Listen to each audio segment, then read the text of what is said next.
शाम के 5 बजे ऑफिस में बैठा आलोक अपनी मोहब्बत के डेथ सर्टिफिकेट पर दस्तखत करने जा रहा था।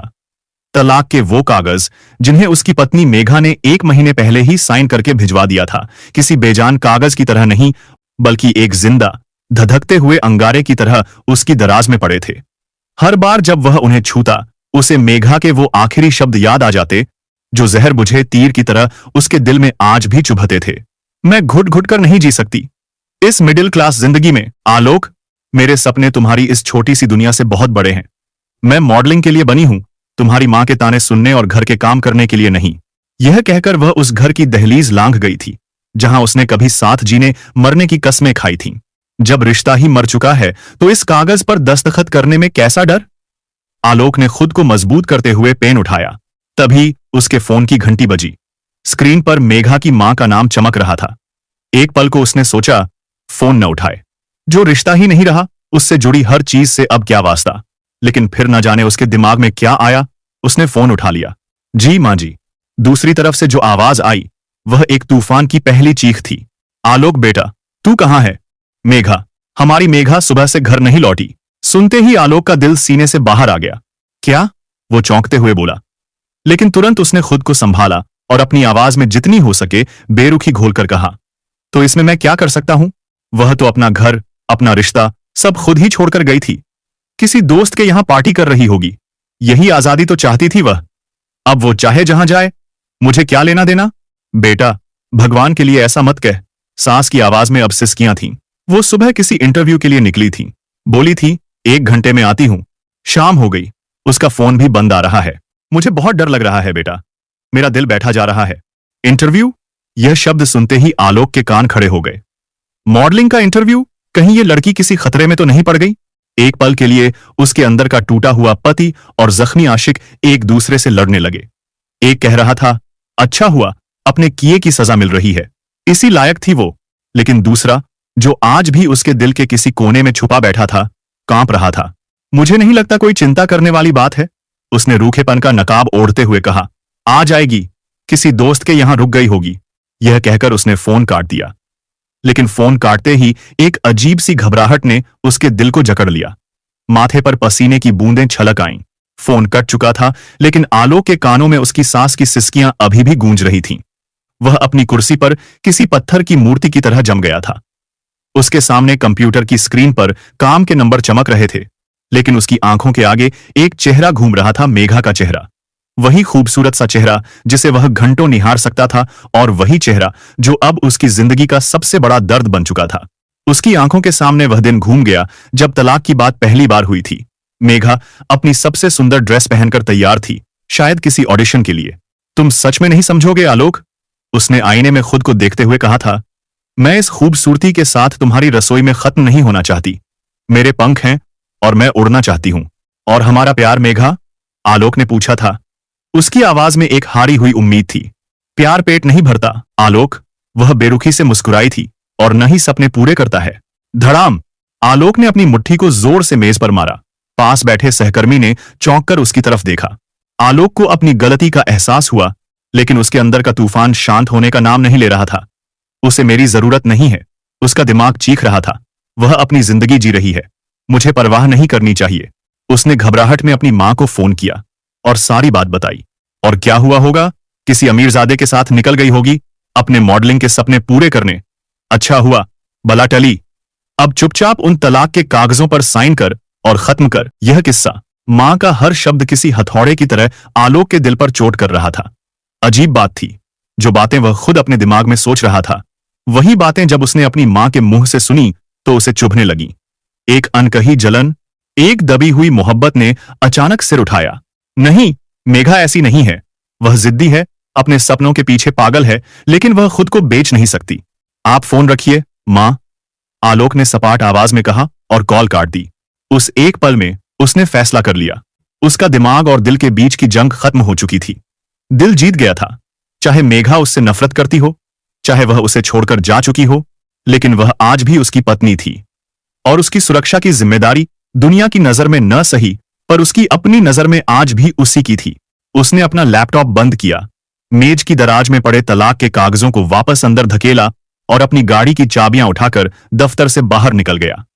उसे नहीं पता था कि वह कहां जा रहा है, क्या करेगा, लेकिन वह यह जानता था कि वह अब चुपचाप बैठकर इंतजार नहीं कर सकता। आलोक घर लौट आया, लेकिन घर उसे काटने को दौड़ रहा था।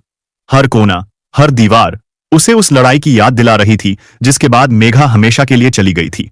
उसने टीवी चलाया, लेकिन खबरों का शोर उसके अंदर के तूफान को शांत नहीं कर पा रहा था। उसका दिमाग चीख चीख कर कह रहा था, यह तुम्हारी समस्या नहीं है, उसने खुद यह रास्ता चुना था, तुम क्यों परवाह कर रहे हो। उसने खुद को समझाने की 1000 कोशिशें की। वह सोफे पर बैठकर आंखें बंद करके लेट गया, लेकिन बंद आंखों के पीछे उसे मेघा का मासूम चेहरा दिखाई दिया, वह चेहरा जो उसके गुस्से और अहंकार के पीछे कहीं छिप गया था। उसे याद आया कि कैसे वह छोटे छोटे अंधेरों से भी डर जाती थी, कैसे वह जिद्दी तो थी लेकिन साथ ही बहुत भोली भी थी। क्या कोई उसकी इसी मासूमियत का फायदा उठा सकता है? यह ख्याल एक जहरीले सांप की तरह उसके मन में रेंग गया। तभी फोन फिर बजा, वही नंबर, मेघा की मां। हाँ बोलिए, उसकी आवाज में थकावट थी। बेटा, हम पुलिस स्टेशन आए हैं, लेकिन यहां कोई बात सुनने के लिए ही तैयार नहीं है। सास की आवाज में एक हारी हुई निराशा थी। मैं आता हूं, कहकर आलोक ने फोन रख दिया और तुरंत निकल पड़ा। पुलिस स्टेशन का माहौल व्यस्त, उदासीन और कुछ हद तक बेपरवाह था। एक हवलदार पान चबाते हुए उनकी तरफ देख रहा था। आलोक ने कांपते हुए हाथों से मेघा की पासपोर्ट साइज फोटो इंस्पेक्टर की मेज पर रखी। सर, यह मेरी पत्नी है मेघा, कल सुबह से लापता है। इंस्पेक्टर ने फोटो को एक नजर देखा, फिर आलोक को ऊपर से नीचे तक। नाम, उम्र, पता बताओ। आलोक ने सारी जानकारी दी। सर, वह इंटरव्यू के लिए गई थी, लेकिन हमें नहीं पता कहां। इंस्पेक्टर ने एक लंबी सांस ली, जैसे वह यह कहानी दिन में 100 बार सुनता हो। उसने अपने बगल में बैठे हवलदार को देखा और एक हल्की सी मुस्कान दी। देखिए मिस्टर आलोक, इंस्पेक्टर ने कहा, आजकल की लड़कियां बहुत एडवांस हो गई हैं। हो सकता है किसी दोस्त के घर रुक गई हो, या हो सकता है, आप समझ रहे हैं ना, किसी और के साथ चली गई हो। आजकल यह बहुत कॉमन है। यह सुनते ही आलोक के शरीर में खून खौल उठा। जिस पुलिस को लोगों की सुरक्षा करनी चाहिए, वह बिना जांच के एक लड़की के चरित्र पर कीचड़ उछाल रही थी। उनका रिश्ता टूट रहा था, यह सच था। मेघा ने उसे दुख दिया था, यह भी सच था। लेकिन कोई सड़क चलता इंसान या वर्दी वाला उसकी इज्जत को इस तरह तार तार करे, यह आलोक बर्दाश्त नहीं कर पाया। यह कैसी बातें कर रहे हैं आप? मेरी पत्नी ऐसी नहीं है, आप उसे ढूंढने की कोशिश तो कीजिए। वह पुलिस स्टेशन में चीख पड़ा। कोशिश तो हम करेंगे, इंस्पेक्टर ने फाइल बंद करते हुए कहा, लेकिन 24 घंटे से पहले हम गुमशुदगी की रिपोर्ट नहीं लिख सकते। नियम है। आप लोग घर जाइए और इंतजार कीजिए। 99% केस में लड़कियां 1-2 दिन में खुद ही वापस आ जाती हैं, या फिर उनकी खबर आ जाती है। तब तक हम इंतजार करते रहेंगे और आप हाथ पर हाथ धरे बैठे रहेंगे। आलोक की आवाज में गुस्सा और बेबसी का मिला जुला भाव था। इंस्पेक्टर ने उसे घूर कर देखा। कानून हमें मत सिखाइए, जाइए यहां से और कल आइएगा। पुलिस स्टेशन से बाहर निकलते हुए आलोक को लगा जैसे किसी ने उसके सीने पर एक भारी पत्थर रख दिया हो। जिस कानून पर उसे भरोसा था, वह नियमों की किताबों में कैद था। उसकी पत्नी की जिंदगी से ज्यादा जरूरी एक 24 घंटे का नियम था। घर लौटते हुए रास्ते में मेघा की मां बिलख बिलख कर रोने लगी। मेरी बच्ची कहां होगी, किस हाल में होगी? आलोक बेटा, कुछ करो। आलोक उन्हें क्या जवाब देता? वह तो खुद टूट चुका था। अब लड़ाई मेघा को वापस पाने की नहीं रही, लड़ाई अब उसके सम्मान की हो गई थी। एक ऐसी औरत का सम्मान जिसका नाम आज भी कानूनी तौर पर उसके नाम के साथ जुड़ा था।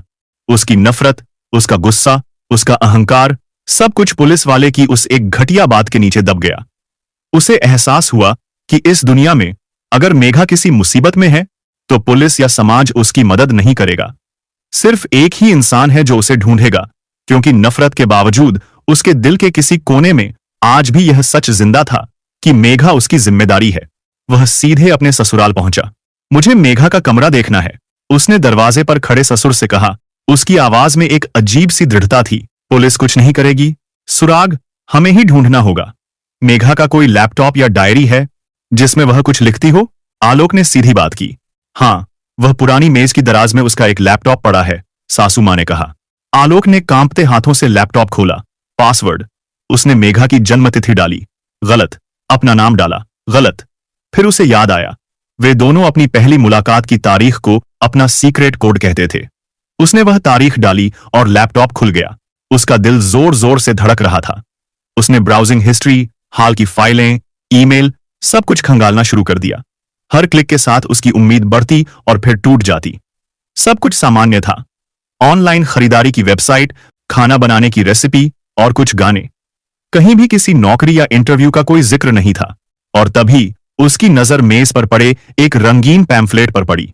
उस पर बड़े बड़े अक्षरों में लिखा था, चमकती दुनिया में करियर बनाएं। ड्रीम इवेंट्स को चाहिए युवा, स्मार्ट लड़कियां, आकर्षक वेतन और शानदार मौके। पता, सेक्टर 18, नोएडा। आलोक के हाथ कांप गए। यह एक सुराग था, एक असली ठोस सुराग। उसकी लड़ाई का पहला पड़ाव अब तय हो चुका था। पैम्फलेट आलोक के हाथ में कांप रहा था। यह कागज का टुकड़ा नहीं, बल्कि एक उम्मीद की लौ थी जो नफरत की आंधी में जलने की कोशिश कर रही थी। नोएडा, सेक्टर 18। उसे नहीं पता था कि यह पता मेघा के सपनों का दरवाजा था या किसी भयानक साजिश का पहला पड़ाव। वह घर से निकला तो मेघा के पिता ने कहा, बेटा, मैं भी चलता हूं। आलोक ने एक पल के लिए उनकी तरफ देखा, फिर सपाट आवाज में कहा, नहीं, अगर वहां कुछ गड़बड़ हुई तो मैं नहीं चाहता कि आप लोग किसी खतरे में पड़े। आप घर पर रहें, जैसे ही कुछ पता चलता है मैं आपको फोन करूंगा। सेक्टर 18 का वह पता एक पुरानी कमर्शियल बिल्डिंग में था। लिफ्ट की जगह तंग सीढ़ियां थीं। तीसरे माले पर एक छोटे से दरवाजे पर बोर्ड लगा था, ड्रीम इवेंट्स। आलोक का दिल जोर से धड़का। उसने गहरी सांस ली और दरवाजा खटखटाकर अंदर झांका। ऑफिस छोटा और साधारण था। एक तरफ 2-3 लड़कियां घबराई हुई सी बैठी थीं। सामने एक मेज पर करीब 40 साल की एक महिला बैठी थी, तेज, तर्रार, मॉडर्न, जिसके चेहरे पर एक बनावटी मुस्कान चिपकी हुई थी। Yes, how can I help you? महिला ने उसे ऊपर से नीचे तक तौलते हुए पूछा। आलोक ने कांपते हुए हाथों से अपनी जेब से मेघा की तस्वीर निकाली। यह मेरी पत्नी है। क्या वह यहां इंटरव्यू के लिए आई थी? कल सुबह। तस्वीर देखते ही एक पल, सिर्फ एक पल के लिए उस महिला की आंखों में पहचान की एक बिजली सी कौंधी, लेकिन उसने तुरंत खुद को संभाल लिया। उसका चेहरा फिर से सपाट हो गया। यह बदलाव इतना सूक्ष्म था कि कोई और शायद ध्यान न देता, लेकिन आलोक की आंखें एक बाज की तरह थीं। आई एम सॉरी, महिला ने ठंडी आवाज में कहा। इस नाम की कोई लड़की हमारे रिकॉर्ड में नहीं है। हम रोज दर्जनों लड़कियों का इंटरव्यू लेते हैं। सबका चेहरा याद रखना मुमकिन नहीं। प्लीज मैम, एक बार ठीक से देख लीजिए। आलोक की आवाज में अब एक याचना थी। उसने मुझे बताया था कि वह ड्रीम इवेंट्स में इंटरव्यू देने आ रही है। यह देखिए, यह पैम्फलेट उसके कमरे से मिला है। उसने पैम्फलेट की तस्वीर दिखाई। महिला ने तस्वीर को सिर्फ एक नजर देखा और कंधे उचका दिए। यह हमारा पैम्फलेट नहीं है। कोई हमारे नाम का गलत इस्तेमाल कर रहा है। आपको कहीं और पूछताछ करनी चाहिए। पुलिस के पास में गया था। आलोक की आवाज अब थोड़ी ऊंची हो गई। उसकी बेबसी अब गुस्से में बदल रही थी। वे कहते हैं 24 घंटे तक इंतजार करो। मेरी पत्नी गायब है और आप कहती हैं मुझे कुछ नहीं पता। देखिए मिस्टर, महिला की आवाज अब सख्त और रूखी हो गई। उसकी आंखों की बनावटी मुस्कान गायब हो चुकी थी। यह मेरा ऑफिस है, कोई पुलिस स्टेशन नहीं। अगर आपको कोई शिकायत है तो सही जगह जाइए। यहां मेरा और इन लड़कियों का वक्त बर्बाद मत कीजिए। सिक्योरिटी। एक गार्ड तुरंत अंदर आया। इन्हें बाहर का रास्ता दिखाइए। गार्ड ने आलोक का हाथ पकड़ा। उस अपमान के घूंट ने आलोक के अंदर की सारी झिझक खत्म कर दी। उसने जाते जाते उस महिला की आंखों में देखकर कहा, आप झूठ बोल रही हैं। मैं जानता हूं और मैं सच का पता लगाकर रहूंगा। उसे जबरदस्ती सीढ़ियों तक धकेल दिया गया। वह वहीं सीढ़ियों पर बैठ गया, हारा हुआ, अपमानित, लेकिन टूटा हुआ नहीं। वह जानता था कि अंदर बैठी वह औरत शातिर है। सीधे तरीके से वह कभी सच नहीं उगलेगी। आलोक को एहसास हुआ कि वह अकेला इस लड़ाई को नहीं लड़ सकता। उसे किसी ऐसे की जरूरत थी जो इस अंधेरी दुनिया के रास्तों को जानता हो। वह बिल्डिंग से बाहर निकला और सामने वाली चाय की दुकान पर बैठ गया। उसका दिमाग तेजी से चल रहा था। उसे अपने एक पुराने कॉलेज के दोस्त विक्रम की याद आई। विक्रम, जो अब एक खोजी पत्रकार बन चुका था। वह हमेशा कहता था, जिस सच को पुलिस की वर्दी नहीं ढूंढ पाती, उसे एक पत्रकार की हिम्मत ढूंढ निकालती है। आलोक ने झिझकते हुए विक्रम को फोन मिलाया। सालों हो गए थे बात किए। विक्रम, मैं आलोक बोल रहा हूं। आलोक, अरे वाह, आज कैसे याद किया भाई? मुझे तो लगा था तू मुझे भूल ही गया। विक्रम की आवाज में वही पुरानी बेफिक्री थी। बहुत मुसीबत में हूं यार, तेरी जरूरत है। आलोक की आवाज में इतनी पीड़ा थी कि विक्रम की हंसी एक पल में गायब हो गई। क्या हुआ? सब ठीक तो है? आलोक ने उसे संक्षेप में सब कुछ बता दिया। मेघा का जाना, तलाक, उसका गायब होना और आज ऑफिस में हुआ वाकया। Noida, sector 18, dream events. Vikram ने नाम दोहराया। बस थोड़ी देर आलोक, मैं पहुंचता हूं, और हां, वहीं रहना, वहां से हिलना मत। फोन कट गया। वह थोड़ी देर भी आलोक के लिए एक सदी जैसी थी। उस खामोशी में, उस अकेलेपन में, उसका दिमाग उसे उन दिनों में खींचकर ले गया जब मेघा सिर्फ एक नाम नहीं बल्कि उसकी पूरी कायनात हुआ करती थी। उसे याद आया कॉलेज का वो फेस्ट जहां उसने पहली बार मेघा को देखा था।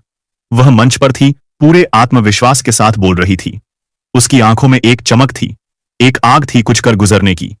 आलोक पहली ही नजर में अपना दिल हार बैठा था। उनकी मुलाकातें बढ़ीं।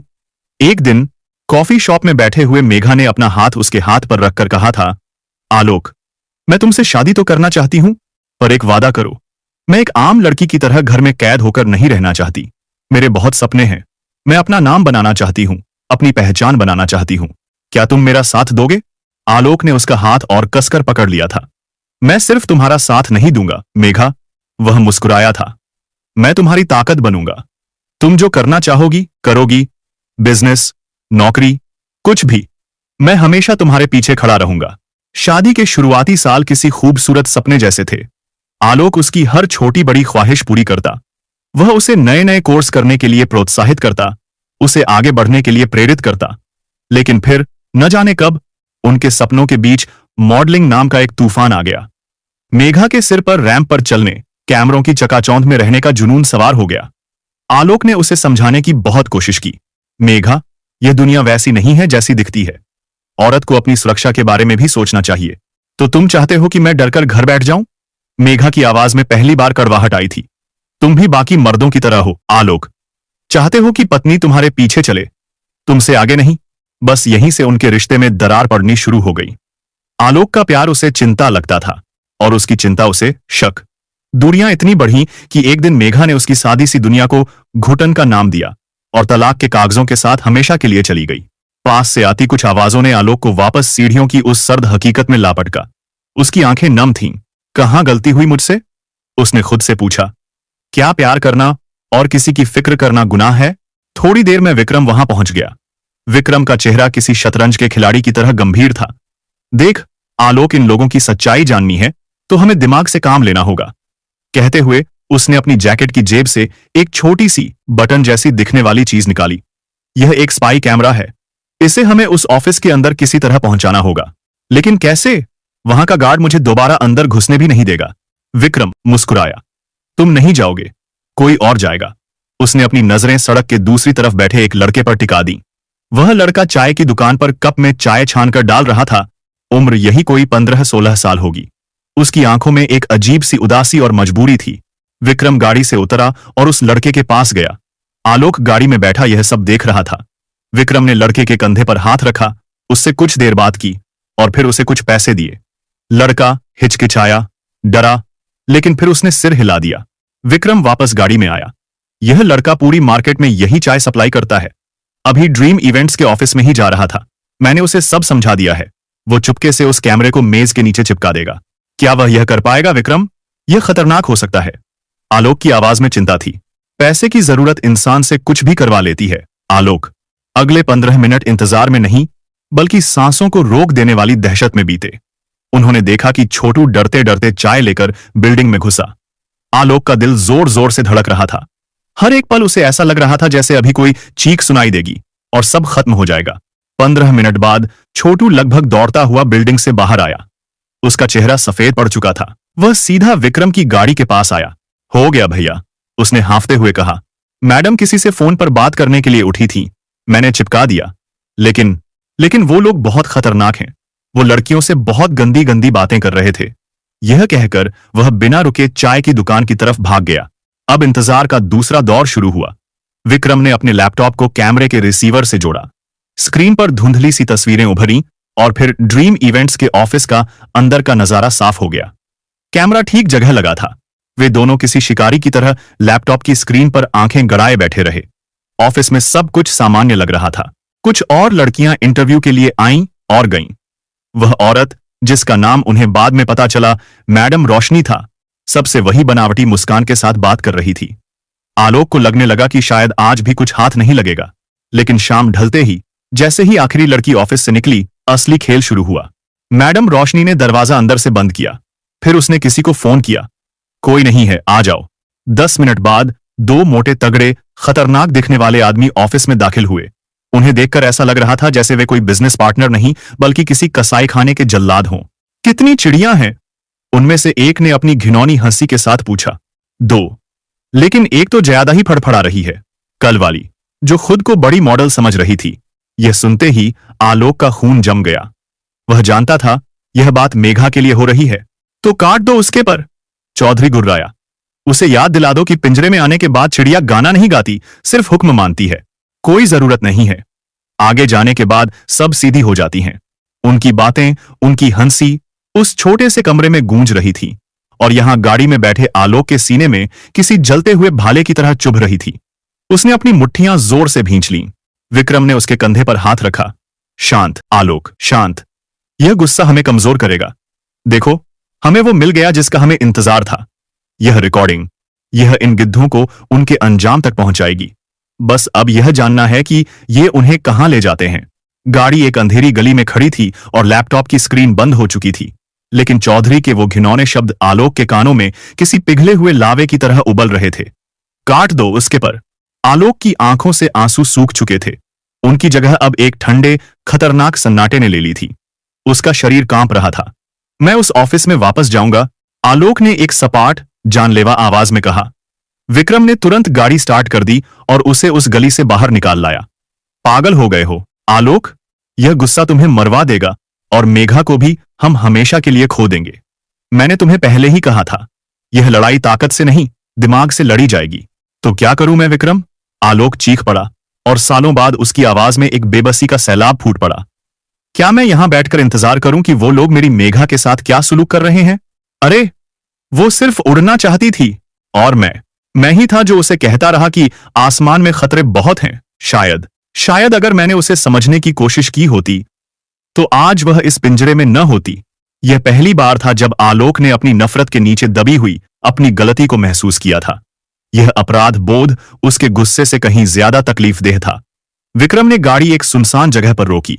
अब मेरी बात ध्यान से सुनो, हमें उस अड्डे का पता लगाना होगा विक्रम, आलोक ने एक सपाट, जानलेवा आवाज में कहा, जहां उन्होंने मेघा को रखा है। मैं जानता हूं, विक्रम ने कहा, लेकिन कैसे? रोशनी जैसी शातिर औरत कभी कोई सुराग नहीं छोड़ेगी। उसका पीछा करना खतरनाक हो सकता है। विक्रम ने एक पल सोचा। उसकी पत्रकार वाली अनुभवी आंखें चारों तरफ का जायजा ले रही थीं। आलोक, हर बड़े राज की सबसे कमजोर कड़ी वो छोटे लोग होते हैं जो सब कुछ देखते हैं लेकिन खामोश रहते हैं। इस बिल्डिंग के आसपास की दुकानें, चाय वाला, पान वाला, किराने वाला, ये लोग इस इलाके की जिंदा सीसीटीवी फुटेज हैं। आलोक को यह बात तर्कसंगत लगी। यह एक ऐसी चाल थी जिसमें खतरा कम और जानकारी मिलने की संभावना ज्यादा थी। अगली सुबह वे दोनों एक बार फिर उसी इलाके में थे। दुकानदारों से पूछताछ की लेकिन कुछ पता नहीं चला। फिर उनकी नजरें सड़क के कोने में एक छोटी सी पान की दुकान पर पड़ी। वहां एक बुजुर्ग आदमी बैठा था जिसके चेहरे पर जिंदगी के उतार चढ़ाव की गहरी लकीरें थीं। आलोक ने इस बार खुद बात करने का फैसला किया। वह बुजुर्ग के पास गया। उसकी आवाज में एक टूटे हुए पति का दर्द था।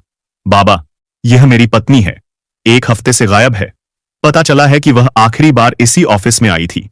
अगर आपने उसे देखा हो या इस ऑफिस के बारे में कुछ भी जानते हो तो प्लीज मेरी मदद कीजिए।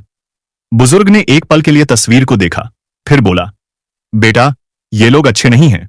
उसने अपनी आवाज को लगभग फुसफुसाहट में बदल दिया। जो तुम सोच रहे हो वो सच है। यह कोई ऑफिस नहीं, लड़कियों को फंसाने का अड्डा है। कहां ले जाते हैं उन्हें? आलोक की सांस अटक गई। यहां से बाहर भेज देते हैं। मेरठ, मुजफ्फरनगर, उधर के कोठों पर। मेरठ, कोठा, यह शब्द आलोक के दिमाग में हथौड़ों की तरह बजे। उसका पूरा शरीर सुन्न पड़ गया। उसकी आंखों के आगे अंधेरा छा गया। आलोक अब खुद को संभाल नहीं पा रहा था। उसके पैर लड़खड़ा गए और वह वहीं सड़क के किनारे बैठ गया। उसकी सांसें तेज हो गई थीं और आंखें एक खालीपन में घूर रही थीं। मेरी मेघा, मेरी पवित्र मेघा। उस नरक में वह बुदबुदाया। उसके मुंह से आवाज नहीं, सिसकियां निकल रही थीं। विक्रम ने उसे एक पास की चाय की दुकान में बैठाया और पानी पिलाया। आलोक जी, अब हमें पता चल गया है। अब हम प्लान बनाएंगे। मैं अपने संपर्कों से बात करके पुलिस का एक खास दस्ता लेकर जाऊंगा। लेकिन आलोक के चेहरे पर अब दर्द की जगह एक बर्फीली शांति थी। उसने विक्रम की तरफ देखा। नहीं, उसने धीमी लेकिन दृढ़ आवाज में कहा, पुलिस की रेड से हड़कंप मचेगा। वे मेघा को मार सकते हैं या कहीं और ले जा सकते हैं। मैं यह जोखिम नहीं उठा सकता। तो फिर क्या करेंगे हम? विक्रम ने पूछा। आलोक की आंखों में अब एक खतरनाक संकल्प था। मैं वहां जाऊंगा, मैं खुद एक ग्राहक बनकर उस कोठे पर जाऊंगा और अपनी मेघा को खुद बाहर निकालूंगा। विक्रम हैरानी और चिंता से आलोक को देखता रह गया। यह ख्याल ही आलोक को घिन से भर रहा था। उसे यह भी पता था कि यह एक जानलेवा कदम हो सकता है। अगर उसकी असलियत सामने आ गई तो उसे वहीं मारकर फेंक दिया जाएगा। लेकिन मेघा की तस्वीर उसकी आंखों के सामने थी और यही तस्वीर उसे हिम्मत दे रही थी। उसने अपनी बची खुची जमा पूंजी निकाली। घर में रखे मां के कुछ गहने जो उन्होंने बुरे वक्त के लिए रखे थे, उन्हें भी चुपचाप उठा लिया। कहां जा रहा है बेटा? मां ने पूछा। मेघा को लेने जा रहा हूं मां, उसने बिना उनकी आंखों में देखे कहा। लौटकर आया तो उसके साथ आऊंगा, और अगर नहीं आया तो समझ लेना कि मैंने कोशिश की थी। यह कहकर वह घर से निकल गया। वह जानता था कि वह अपनी जिंदगी का सबसे बड़ा जुआ खेलने जा रहा है। एक ऐसा जुआ जिसमें या तो वह अपनी मेघा को वापस पाएगा या अपनी जिंदगी हमेशा के लिए हार जाएगा। एक काली अंधेरी रात में आलोक और विक्रम एक पुरानी गाड़ी में मेरठ की तरफ जा रहे थे। पूरे रास्ते आलोक ने एक शब्द भी नहीं बोला। विक्रम ने कई बार उसे समझाने की कोशिश की थी। आलोक जी, यह बहुत खतरनाक है, कम से कम 2-3 लोगों को और साथ ले चलें। मेरे कुछ दोस्त हैं जो। नहीं, आलोक ने बीच में ही रोक दिया। जितने ज्यादा लोग उतना ज्यादा शक। मैं अकेले जाऊंगा, तुम बस गाड़ी लेकर बाहर इंतजार करना। मेरठ पहुंचकर वे उस बदनाम कबाड़ी बाजार की तरफ बढ़े। जैसे जैसे वे उस इलाके के करीब आते गए, आलोक का दिल तेजी से धड़कने लगा। यह जगह किसी नरक के पहले दरवाजे जैसी थी। तंग, गंदी गलियां, टूटी हुई सड़कें और हवा में शराब, सिगरेट और सस्ते इत्र की एक घुटन भरी गंध। हर कोने पर दलाल खड़े थे, जिनकी गिद्ध जैसी निगाहें हर आने जाने वाले को तौल रही थीं। विक्रम ने गाड़ी गली के बाहर रोक दी। आलोक बोल, या तो मैं उसे लेकर लौटूंगा या फिर कभी नहीं लौटूंगा। यह कहकर वह गाड़ी से उतर गया। विक्रम ने उसकी पीठ पर हाथ रखा। सब ठीक होगा। आलोक ने अपने चेहरे पर एक बेपरवाह, अय्याश आदमी का नकाब ओढ़ लिया। उसकी चाल में झूठी दबंगई थी, लेकिन अंदर उसका दिल एक भयानक तूफान से गुजर रहा था। एक दलाल तुरंत उसके पास आया। क्या चाहिए सेठ जी? पहली बार लग रहे हो इधर? आलोक ने अपनी आवाज को जितना हो सके भारी और रूखा बनाते हुए कहा। हां, कुछ नया माल। यह शब्द माल उसके अपने कानों में जहर की तरह लग रहे थे। जिस औरत को कभी उसने देवी की तरह पूजा था, आज वह उसी जैसी किसी के लिए यह शब्द इस्तेमाल कर रहा था। दलाल उसे एक पुराने जर्जर मकान की तरफ ले गया। अंदर दाखिल होते ही आलोक को लगा जैसे वह किसी जीवित कब्रगाह में आ गया हो। तेज, कान फाड़ देने वाला संगीत बज रहा था। कुछ लड़कियां बेमन से नाच रही थीं। उनकी आंखें खाली थीं, जैसे उनकी आत्माएं निचोड़कर फेंक दी गई हों। चारों तरफ शराब में धुत लोग बैठे थे, अपनी हवस की आग में झुलस रहे थे। आलोक की नजरें एक एक चेहरे को स्कैन कर रही थीं। उसका दिल इतनी तेजी से धड़क रहा था कि उसे लगा वह छाती फाड़कर बाहर आ जाएगा। मेघा, कहां हो तुम? तभी एक मोटी, अधेड़ उम्र की औरत, जिसे सब मासी कहते थे, उसके पास आई। उसकी आंखों में क्रूरता और लालच साफ दिख रहा था। नया ग्राहक लगता है? उसने कर्कश आवाज में पूछा। बैठो, जन्नत की सैर कराती हूं तुम्हें। आलोक का खून खौल उठा, लेकिन वह चुप रहा। मासी ने ताली बजाई और 3-4 लड़कियों को उसके सामने लाकर खड़ा कर दिया। उनकी उम्र 18 से 25 साल के बीच होगी, लेकिन उनकी आंखें एकदम खाली थीं। कोई भाव नहीं, कोई उम्मीद नहीं। वे जिंदा लाशें थीं। आलोक का दिल यह देखकर फट पड़ा, लेकिन उनमें मेघा नहीं थी। बस यही है? आलोक ने अपनी नफरत और दर्द को दबाते हुए कहा। मैंने कहा था ना, कुछ नया चाहिए। मासी ने उसे घूरकर देखा, फिर वह जोर से हंसी। समझ गई, रुक, अभी दिखाती हूं। उसने एक लड़के को इशारा किया। लड़का अंदर के एक कमरे की तरफ गया। आलोक की धड़कनें और तेज हो गईं। हर एक पल उसे एक सदी जैसा लग रहा था। उसे एक अजीब सा डर लग रहा था, मेघा को देखने का भी और उसे न देख पाने का भी। कुछ पलों बाद वह लड़का एक लड़की को लगभग घसीटते हुए बाहर लाया। लड़की लड़खड़ाते हुए चल रही थी, जैसे उसे नशा दिया गया हो। और उस लड़की को देखकर आलोक की दुनिया, उसका दिल, उसकी सांसें, सब कुछ एक पल के लिए रुक गया। वह मेघा थी, उसकी मेघा। उसका चेहरा पीला पड़ चुका था, आंखें अंदर की ओर धंस गई थीं, जैसे महीनों से सोई न हो। उसके शरीर पर एक भड़कीला, सस्ता सा घाघरा चोली था, जो उसके जिस्म को ढकने से ज्यादा उघाड़ रहा था। उसकी बाहों पर, गर्दन पर, हर उस जगह जहां नजर जा सकती थी, चोट के नीले काले निशान साफ दिख रहे थे। आलोक को लगा जैसे किसी ने उसके सीने में खौलता हुआ लावा उड़ेल दिया हो। उसका मन किया कि वह चीखकर दुनिया को बता दे कि यह उसकी पत्नी है, उसकी इज्जत है, और उन सब दरिंदों को अपने हाथों से मार डाले जिन्होंने उसकी यह हालत की थी। लेकिन उसने अपने दिल पर पत्थर रख लिया। उसने अपने अंदर उठ रहे तूफान को पी लिया। एक भी गलत कदम और सब खत्म हो जाता, एक भी आंसू और उसका नकाब उतर जाता। अगर उसे मेघा को बचाना था। मेघा ने अपनी खाली नजरों से उसे देखा, पर शायद नशे, दर्द या गहरी निराशा के कारण वह उसे पहचान नहीं पाई, या शायद वह इस नरक में अपने पति को देखने की कल्पना भी नहीं कर सकती थी। उसके लिए तो शायद आलोक की दुनिया अब एक भूले हुए सपने जैसी थी। इसका क्या लोगी? आलोक ने अपनी कांपती हुई आवाज को साधते हुए पूछा। उसकी अपनी आवाज उसे किसी और की लग रही थी। मासी ने एक बड़ी रकम बताई। आलोक ने एक पल के लिए भी मोलभाव नहीं किया। उसने अपनी जेब से पैसे निकालकर मेज पर रख दिए। मासी की आंखों में लालच की चमक आ गई। वाह लाला, बड़ा दिलदार है तू तो। जा, ले जा, रात भर के लिए यह तेरी हुई। और फिर उसने मेघा को धक्का देते हुए कहा, जा, बाबू के साथ जा, और देख, बाबू को कोई शिकायत नहीं होनी चाहिए। मेघा किसी मशीन की तरह बिना कोई भाव दिए उठी और एक छोटे घुटन भरे कमरे की तरफ चल दी। आलोक किसी लाश की तरह उसके पीछे पीछे चल दिया। जैसे ही वे कमरे के अंदर पहुंचे और दरवाजा बंद हुआ, आलोक ने और बर्दाश्त नहीं किया। उसने लड़खड़ाते हुए कदमों से मेघा को थाम लिया। मेघा। उसकी आवाज एक सिसकी में बदल गई, जो महीनों से उसके सीने में दबी हुई थी। यह आवाज, यह जानी पहचानी आवाज सुनते ही मेघा जैसे किसी गहरी नींद से जागी। उसने अपनी खाली आंखों से आलोक के चेहरे को देखा। पहले उसकी आंखों में अविश्वास आया, फिर पहचान की एक हल्की सी चमक, और फिर शर्म, पीड़ा और अपमान का एक ऐसा सैलाब उमड़ा जिसे वह रोक नहीं पाई। वह कुछ बोल नहीं पाई। उसके होंठ कांपे, लेकिन कोई शब्द नहीं निकला। वह बस जमीन पर गिर गई और एक जानवर की तरह बिलख बिलख कर अपनी पूरी ताकत से रोने लगी। उसकी चीखों में महीनों का दर्द, हर रात का अपमान और टूटे हुए सपनों का शोर था। आलोक भी उसके साथ जमीन पर बैठ गया और उसे अपनी बाहों में भर लिया। बस मेघा, बस, मैं आ गया हूं, मैं तुम्हें यहां से ले जाने आया हूं। उसने मेघा के मुंह पर हाथ रखते हुए कहा, चुप हो जाओ, प्लीज चुप हो जाओ, हमें यहां से निकलना है, कोई सुन लेगा। निकलना है? कैसे? मेघा ने अपनी टूटी हुई खौफजदा आवाज में पूछा। उसकी आंखों में अब उम्मीद नहीं, बल्कि एक गहरा डर था। ये लोग जानवर हैं आलोक, ये तुम्हें मार डालेंगे। तुम यहां से चले जाओ, प्लीज चले जाओ, मैं तुम्हें छोड़कर कहीं नहीं जाऊंगा, आलोक ने उसकी आंखों में देखते हुए कहा। उसकी आवाज में एक ऐसी जिद थी जिसने मेघा को भी चौंका दिया। मैंने एक प्लान बनाया है, तुम्हें बस मेरा साथ देना होगा। कमरे के कोने में एक छोटी सी खिड़की थी, जो शायद पीछे की किसी गंदी, सुनसान गली में खुलती थी। यह खिड़की, यही हमारा रास्ता है? आलोक ने फुसफुसाते हुए कहा। ठीक उसी वक्त, जैसा कि विक्रम और आलोक ने प्लान किया था, बाहर पीछे की गली में जोर जोर से पटाखों की आवाज आने लगी। एक के बाद एक कई रॉकेट और अनार फटने की धमाकेदार आवाजों से पूरा इलाका गूंज उठा। आलोक जानता था कि उसके पास सिर्फ चंद मिनट हैं। उसने कमरे की पुरानी, भारी मेज को अपनी पूरी ताकत से घसीटकर खिड़की के नीचे लगाया। फिर उसने अपने जूतों में छुपाई हुई एक छोटी सी लोहे की छड़ निकाली। यह छड़ वह खास तौर पर इसी काम के लिए लाया था।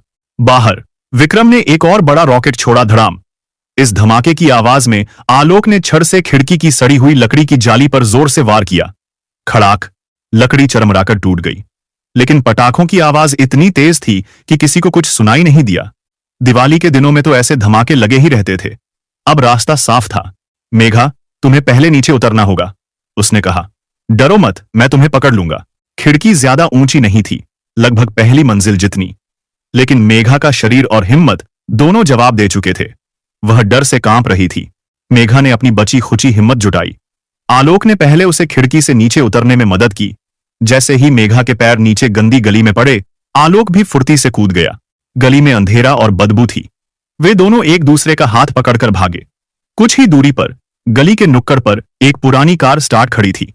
विक्रम दरवाजा खोले उनका ही इंतजार कर रहा था। वे दोनों तेजी से गाड़ी में बैठे। चल, जल्दी चल, आलोक चीखा। इससे पहले कि किसी को कुछ पता चले, गाड़ी के पहिए घूमे और वह अंधेरे को चीरती हुई उस नरक से दूर निकल गई। उस रात वे किसी गेस्ट हाउस में रुके। विक्रम अलग कमरे में था। कमरे की चार दीवारी के भीतर सिर्फ दो लोग थे। एक वो जिसके जिस्म पर अनगिनत जख्म थे, और दूसरा वो जिसकी रूह पर उतने ही गहरे घाव थे। आलोक ने बहुत सावधानी से मेघा को बिस्तर पर लिटाया। उसने पहली बार रोशनी में उसे ठीक से देखा। उसके गालों पर उंगलियों के बैंगनी निशान थे, होंठ फटे और सूजे हुए थे, कलाई पर रस्सियों के गहरे जख्म थे। आलोक ने पानी और तौलिया लिया और बहुत धीरे से मेघा के जख्मों को साफ करने लगा। हर बार जब गीला कपड़ा उसकी त्वचा को छूता, मेघा का पूरा शरीर सिहर उठता। वह अपनी आंखें मूंद लेती, जैसे किसी और चोट के लिए खुद को तैयार कर रही हो। दर्द हो रहा है? आलोक ने बहुत धीमी आवाज में पूछा। मेघा ने कोई जवाब नहीं दिया, बस अपनी खाली निगाहों से छत को देखती रही। उस रात आलोक बिस्तर के पास जमीन पर बैठ गया। वह बस उसे देखता रहा। सुबह की पहली किरण के साथ आलोक बाहर से चाय और कुछ खाने का सामान ले आया। मेघा बिस्तर के कोने में सिमटी बैठी थी। मेघा, कुछ खा लो। आलोक ने प्लेट उसकी तरफ बढ़ाई। मेघा की नजरें आलोक से मिलीं, जिनमें एक गहरा, असहनीय अपराध बोध था। तुम क्यों आए आलोक? उसने पूछा, और हर शब्द के साथ उसकी आंखों में आंसू भर आए। मैंने तुम्हें छोड़ा था, मैंने तुम्हारी मोहब्बत को ठुकराया, मैंने तुम्हारे साथ वो सब किया जो एक पत्नी को कभी नहीं करना चाहिए। तलाक के कागजों पर दस्तखत करके भेज दिए। मैंने तुम्हारी छोटी सी दुनिया को घुटन कहा, तुम्हारे प्यार को पिछड़ापन कहा। मैं तुम्हें नफरत से देखती थी। फिर भी तुमने अपनी जान दांव पर लगाकर मुझे उस नरक से क्यों निकाला? यह पूछते पूछते उसका गला भर आया। आलोक ने प्लेट एक तरफ रखी। उसकी अपनी आंखें भी नम हो चुकी थीं। वह उसके बिल्कुल पास आकर बैठ गया। तुम जानती हो मेघा, जब तुमने मुझे छोड़ा तो मुझे लगा कि मेरी दुनिया खत्म हो गई। मैं तुमसे नफरत करने लगा था। रोज सोचता था कि काश तुम मेरी जिंदगी में कभी आई ही नहीं होती। तलाक के उन कागजों पर दस्तखत करने के लिए मैंने कितनी बार पेन उठाया, तुम्हें पता भी नहीं।